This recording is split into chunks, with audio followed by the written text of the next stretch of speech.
Je suis, à titre personnel, très heureux de rencontrer voilà, Jean-Gabriel Perriot, parce que j'avais rencontré son travail qui est effectivement qui se situe complètement dans les formes les plus récentes de l'usage des archives, et qui, à mon sens, est un artiste et un vidéaste important aujourd'hui en France. Je ne suis pas le seul à le penser. Je veux dire, c'est quelqu'un qui collectionne les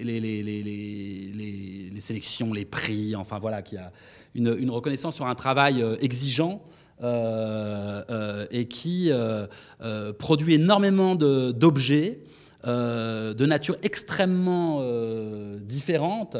C'est-à-dire qu'il y a un vrai souci d'expérimentation, mais à la fois une accessibilité, parce que quand on dit expérimentation, les gens ont tout de suite peur, mais pas du tout. Il y a une accessibilité, je veux dire, de son travail assez évidente. Alors, je ne sais pas si tu veux te présenter, c'est un exercice souvent dur de se présenter, mais je vais peut-être te laisser te présenter parce que ça me paraît la chose la plus juste. Ce que je voulais simplement dire, c'est qu'on va très vite projeter un film, parce que je pense que plutôt que de parler, ça sera justement voilà, l'élément le plus simple pour engager la discussion avec vous. Alors là, pour le coup, c'est plutôt voilà, qu'on soit sur un mode où vous interveniez beaucoup plus sur ces films. Donc je te laisse parler. Après, peut-être, si tu veux, je présente le film comme tu veux. Vas-y. Oui, on va discuter derrière, donc on va aller assez vite sur le film. Non, il y a beaucoup de choses de ce que tu as dit avant ou de ce qui a été dit qui est assez juste vis-à-vis de mon travail, enfin, inclus là-dedans. Ouais. Mais je voulais juste peut-être préciser quelque chose qui... Enfin, il y a deux questions. Il y en a une qui manquait, qui est importante, on en parlera peut-être après, c'est la question de l'argent et quelle signification ça a quand on parle d'archives. Parce qu'on sait globalement qui produit les images aujourd'hui, ce sont les gens qui ont la possibilité de le faire, c'est souvent lié... Enfin, en tant que cinéaste, on peut au mieux faire des contre-images, mais globalement, l'imaginaire par les images est créé par les pouvoirs depuis le début, mais c'est aussi les pouvoirs qui possèdent les archives. Donc se pose toujours la question, quand on veut travailler sur l'histoire et la mémoire, comment on fait à partir du moment où les images sont inaccessibles, soit pour des questions de droit, soit pour des questions d'argent. Et l'autre point sur lequel je vais revenir vite fait, parce que ça intéresse ce film-là en particulier, la question du politique. Le cinéma d'archives, de montage, est un cinéma très souvent, sauf certains expérimentateurs plasticiens, est un cinéma qui se revendique politique. C'est quelque chose qui est très commun. Enfin, on parlait de Marqueur, René, évidemment Godard, ou énormément des gens qui ont travaillé sur les archives. Moi, je sais que personnellement, j'ai commencé à faire des films qui étaient plutôt sur le contemporain, des films d'agite-propre, militants, très directs, et je suis venu sur le film d'histoire à la suite de cette recherche. Je n'ai pas commencé par l'histoire directement. Et j'avais besoin de revenir à la mémoire, de revenir à l'histoire pour comprendre le monde dans lequel je vivais. Oui. Tu me permets juste de citer, excuse-moi, parce que là, on colle, hein, on monte, on rebondit. Je vous ai parlé du texte de Didier Huberman sur Apocalypse. Et voilà ce que dit Didier Huberman, excuse-moi, parce que c'est par rapport à ce que tu viens de dire. Il dit « Les images nous rendent l'histoire visible. Elles assument un rôle crucial dans notre façon de comprendre ce qui s'est passé, ce qui se passe autour de nous.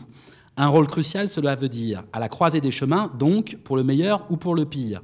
C'est en cela que les images, y compris les images du passé, sont toujours des objets politiques, et même des actes politiques, des prises de position. » Oui. Voilà. Et tout le travail de Didier Huberman ces derniers temps sur l'image, et notamment sur l'archive, il y a quelque chose de très important sur aussi cette question de la politique, même si Didier Huberman n'est pas quelqu'un qui travaille la politique, même s'il essaye un peu ces derniers temps, mais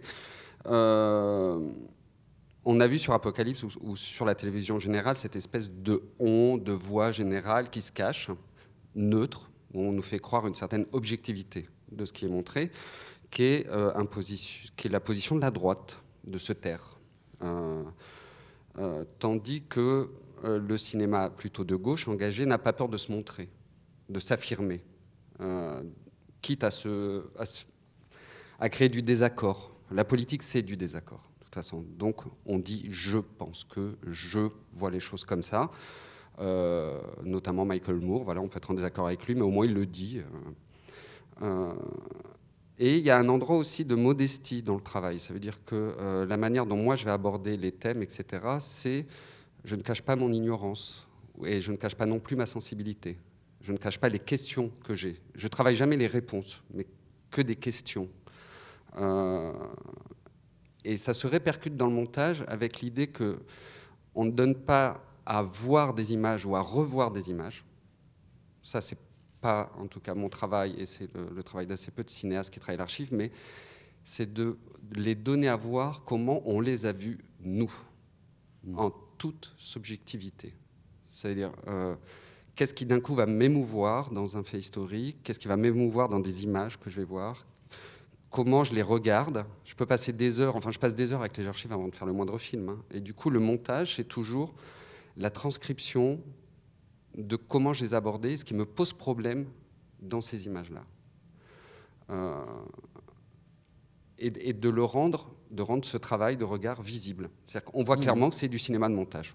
On voit clairement que le langage est exprimé, qu'il y a des choix, qu'il y a du recadrage, des accélérés, qu'il y a... on montre la fabrication, la mise en scène, on pourrait dire la manipulation. Et ce qui met en crise, dans un effet secondaire, que ce qu'on nous présente en général comme neutre est de la fabrication tout autant que nos films. Voilà, on le voit sur Apocalypse, c'est excessivement construit. Enfin, les news télévisées, c'est voilà, ce qui se donne le plus objectif que les news télévisées, ce n'est que construction. Il n'y a pas d'image neutre, il n'y a pas d'image sans point de vue, il n'y a pas de commentaire sans point de vue.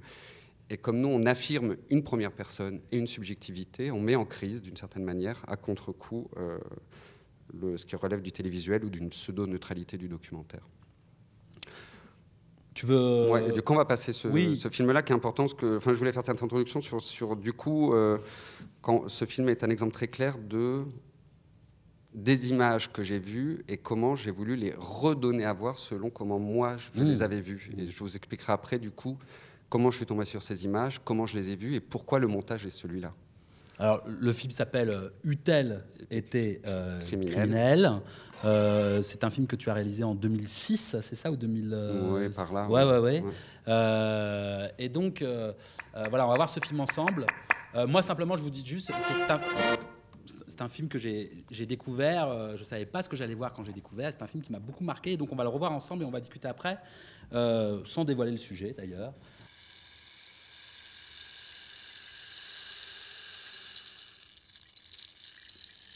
Ce film, je le montre souvent. J'ai des retours en disant « Ah, on n'a jamais vu ces images, etc. » Je fais « Non, ces images, dans le moindre documentaire sur la Libération, elles y sont, ces images. C'est juste qu'on ne les voit pas. On ne les voit pas, ça cache totalement. Là, on voit le début d'Apocalypse. Ces images, elles sont terrifiantes, les images de corps, mais on ne les voit pas. Elles ne sont pas données pour marquer. C'est juste un effet spectaculaire, c'est un peu Hollywood. Ça marche le temps de la séance. Une fois qu'on sort de la séance ou de la séquence à l'intérieur du film, on a oublié ce qu'on a vu. Ça marque pas, c'est pas fait pour nous heurter. Et moi, j'ai un rapport différent où j'ai pas de prétention à toucher le public ou quoi que ce soit, mais moi, c'est des images qui me heurtent et que je mets dans le corps d'un film en essayant de leur garder ce pouvoir de, comme dirait Huberman, de hantise.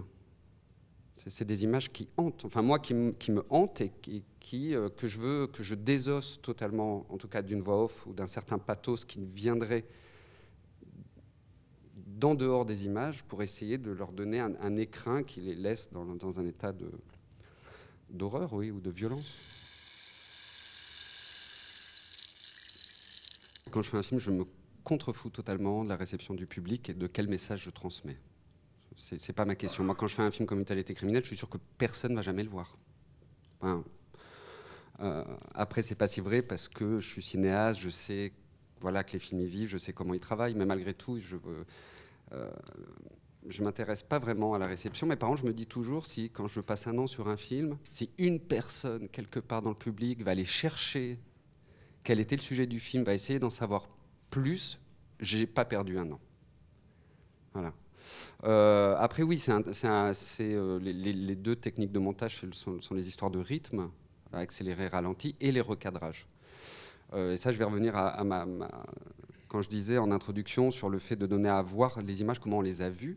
Donc c'est une question de sentiment. Ça veut dire d'un coup, en fait, j'ai fait une installation, une espèce d'essai vidéographique pour une installation sur les images de la guerre, de la Seconde Guerre mondiale et des images contemporaines.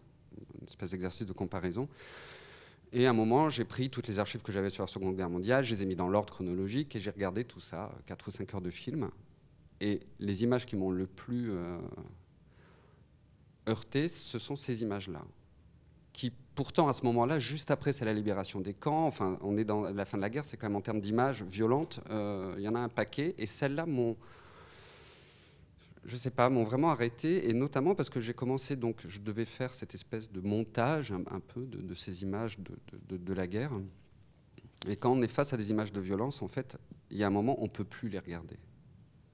C'est-à-dire c'est juste impossible de regarder, enfin, quand on travaille les images de la libération des camps, c'est juste impossible à regarder. Donc du coup, on commence, quand on monte, à avoir l'œil qui se détache un peu du sujet. Et d'un coup, on voit des images comme des images, et non plus vraiment le sujet qui est dedans. Du coup, sur la séquence des femmes tondues, mon œil a décroché du personnage principal et j'ai commencé à voir plus les gens qui étaient autour. Et les images me sont devenues encore plus dégueulasses. Et du coup, c'est ça que je voulais redonner à voir. C'est dans le corps d'un film, c'est-à-dire l'exercice que j'ai fait de passer des jours entiers avec ces images, à les regarder, à les décrire. Il fallait que je les redonne dans un montage, dans un film. Et du coup, il fallait que je recadre.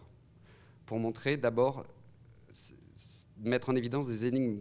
Ces gens rigolent, et cette femme est heurtée, et les deux appartiennent au même monde, à la même image. Et donc du coup, tout le travail de recadrage vient de ce désir que j'avais de montrer ça, c'est-à-dire de démonter les images, de remonter leur mécanique interne pour qu'elles deviennent claires.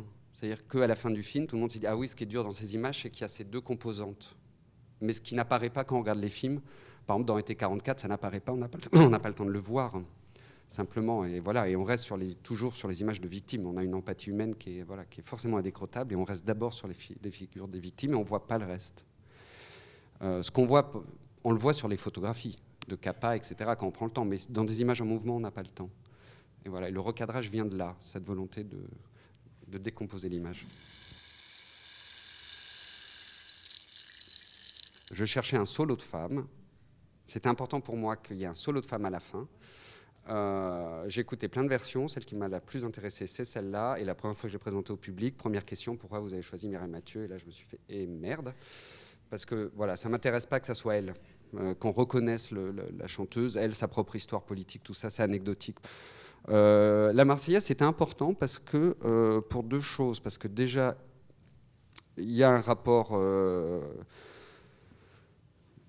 par rapport au réel de l'époque, la Marseillaise est redevenue le tube de la Libération.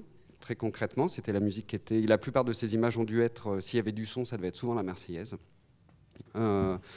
Et parce que je voulais... L'origine du film n'était pas du tout de faire un film sur les femmes tondues. C'est pas pour moi un film sur les femmes tondues. C'est un film sur les femmes tondues et ce n'est pas un film sur les femmes tondues. Si j'ai eu envie de faire le film, c'est parce que dans un moment d'énervement à l'époque... Enfin, je suis souvent énervé, mais là, j'étais très, très énervé parce que c'était juste avant les élections. Enfin, ça commençait avant les élections et ressortait. Alors, des débats qui, pour moi, n'avaient plus lieu d'être, qui étaient ressortir le drapeau français, en avoir un, proposition de Ségolène Royal, qu'on ait tous un drapeau français, qu'on le sorte aux grandes occasions. Il y avait eu la Marseillaise avait été sifflée au Stade de France. Ça avait fait comme ça avait pris des pages et des pages de discussion sur la Marseillaise.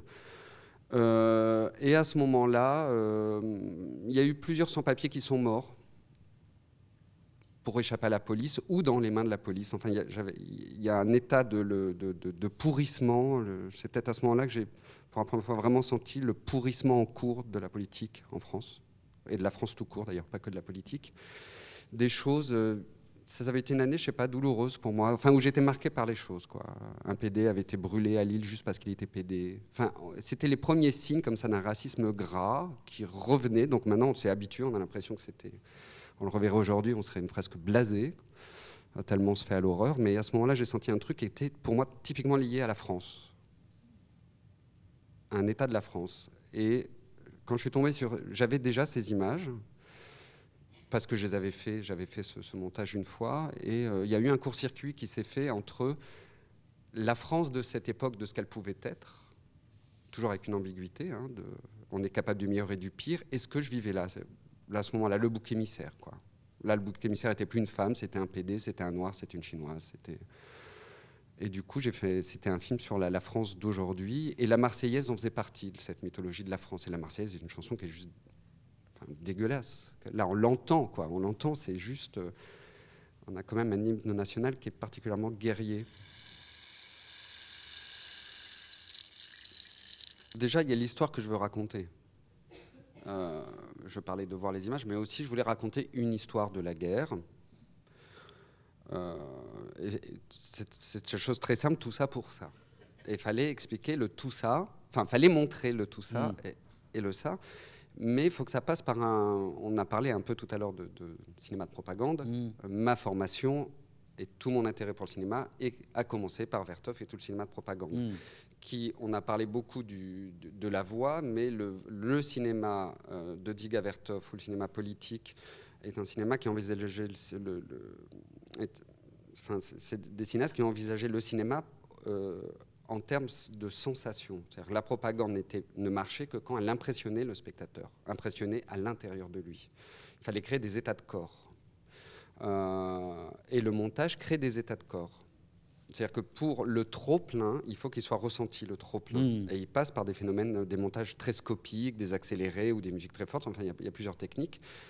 Et là, il fallait qu'il y ait un trop-plein, mais qui ne reste pas que sur l'écran, très loin du spectateur. Il fallait qu'il y ait un trop-plein qui soit ressenti et on se dise, mais putain, on m'a annoncé 10 minutes, j'en suis à 3, quoi. Et là, on reste 7. Et ça ne va pas être possible.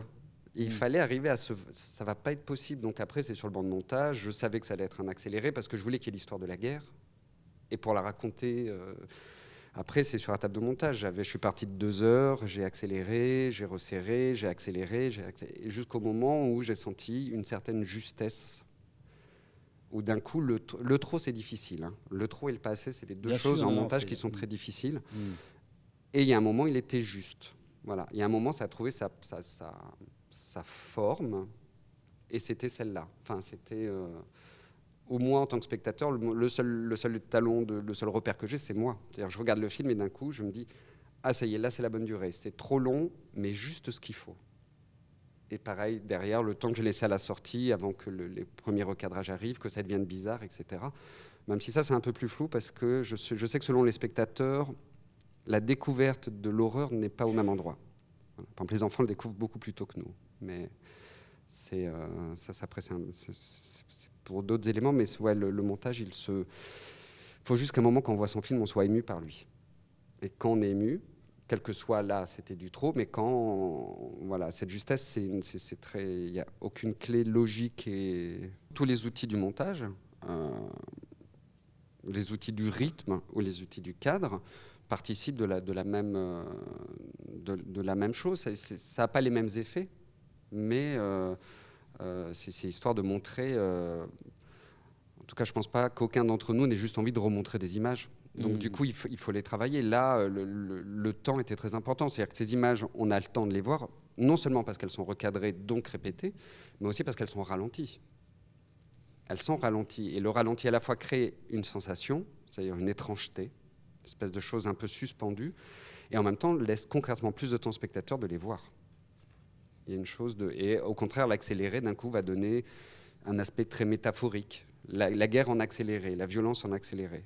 On est de l'ordre de plus d'une métaphore, d'une idée, tandis que de l'autre, on le vit plus physiquement quand c'est du ralenti. La plupart des gens qui voient le film ne savent absolument pas où on est, quand on est, qu'est-ce qui se passe. Il y a juste à la fin, j'ai marqué Paris, France 44, mais demander à un Ukrainien ce qui s'est passé en France en 1944, il ne sait pas qui sont ces femmes. C'est-à-dire la réalité, nous on le voit en partie, des spectateurs français, mais pas tous, voient le film avec la connaissance, ou au moins une vague connaissance de ce qui s'est arrivé, mais ce qui n'est pas le cas de la majorité des spectateurs de ce film. Mais même en France, hein, je le montre beaucoup, et beaucoup à des scolaires, quand c'est pas ces années-là au programme d'histoire, ils ne savent pas ce que c'est, quoi. Et donc les questions qu'on pose en général, c'est mais qu'est-ce qu'elles ont fait? Est-ce qu'elles étaient juives? Est-ce qu'elles étaient allemandes? Il n'y a aucune explication dans le film du geste. Mais pour moi, ce n'était pas ma question de faire œuvre d'histoire, d'historien, je veux dire, de faire œuvre d'historien, mais justement d'affirmer quelque chose qui est, eût-elle été criminelle, 3 petits points, aucun acte de violence ne se justifie, surtout pas celui-là. Alors c'est très moraliste, il y a une espèce de non-violence affirmée qui est plus complexe que ça, mais en tout cas, il n'y a pas de volonté pour moi de faire des gradations dans l'horreur. C'est-à-dire qu'un geste comme ça, pour moi, est aussi violent que tuer quelqu'un, que le pendre, etc. Ces actes de violence n'ont pas plus de sens les uns que les autres. Il n'y a pas besoin qu'il y ait du sang pour que ça le soit. Voilà, il y a quelque chose comme ça. En tout cas, en termes de perception, et sur le montage et sur le cadrage, qui est sûr, et on va prendre la différence avec Apocalypse, il ne s'agit pas de taper sur Apocalypse toute la journée, on va s'arrêter après sur Apocalypse, mais ce qui est sûr, c'est que là, les claques, par exemple, sont beaucoup plus insupportables pour nous, spectateurs, à regarder, que tous ces corps déchiquetés qu'on a vus initialement dans Apocalypse. Et c'est là où il y a le geste de cinéaste, et où tu expliques ce que tu as fait, mais en tout cas, la perception du spectateur n'est absolument pas la même. Et c'est en ça que là, effectivement, on rejoint quand même un acte cinématographique fort.